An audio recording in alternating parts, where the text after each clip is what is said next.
To the Seymour Railway Heritage Centre Open Weekend.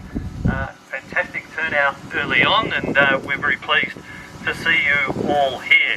The ceremony that we're about to initiate is one of the highlights of the weekend. We recently were gifted the locomotive behind me, S307 by Pacific National, and a big shout out to Pacific National, whose reputation in the rail industry has not always been one of pro-heritage, but we worked very closely with the Pacific National executive management in Sydney and Brisbane.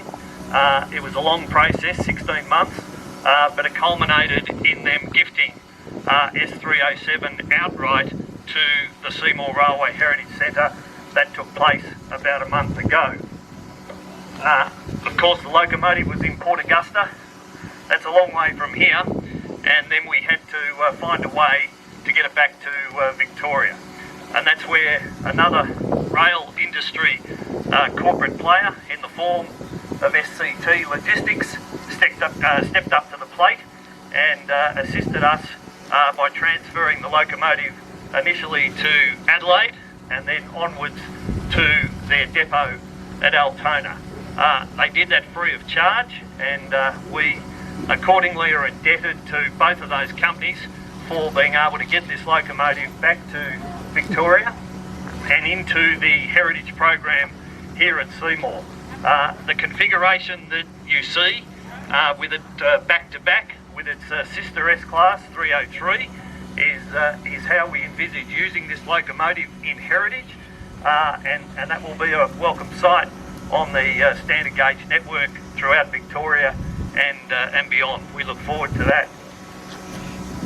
We're fortunate enough today to have our local member, Annabelle Cleland, member for MLA for Euroa, and she has very kindly agreed to come along and preside over the inaugural startup of the locomotive. So welcome, Annabelle. Great to have you here. And she's shortly going to climb up on the locomotive, and then she'll give the thumbs up for the startup, and we will start the locomotive for the first time, effectively the first time in 13 years.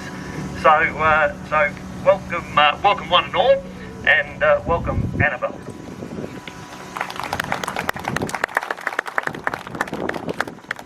This is dangerous, a politician with a microphone. I just wanted to say a big thank you to everyone who has come, because I know you've travelled from a great distance.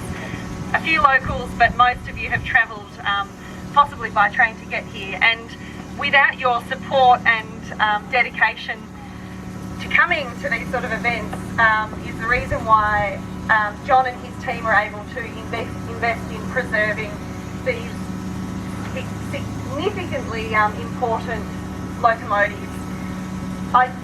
Importantly, I've been out a couple of times, and it always amazes me the amount of volunteer hours that goes into a day like today, as well as not just that, but the relentless passion and dedication to preserving this sort of history. So I think we need a huge round of applause to John and his team, including staff, but majority volunteers, for allowing us that.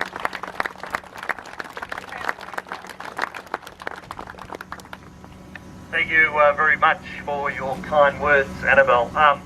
Just a word of warning to everybody. The ceremony wouldn't be complete if we didn't have Annabelle pull on the whistle cord of the Leslie Super Typhon 5-chime air horn that's sitting on the nose of the locomotive. But it will be loud, so just a word of warning ahead of time.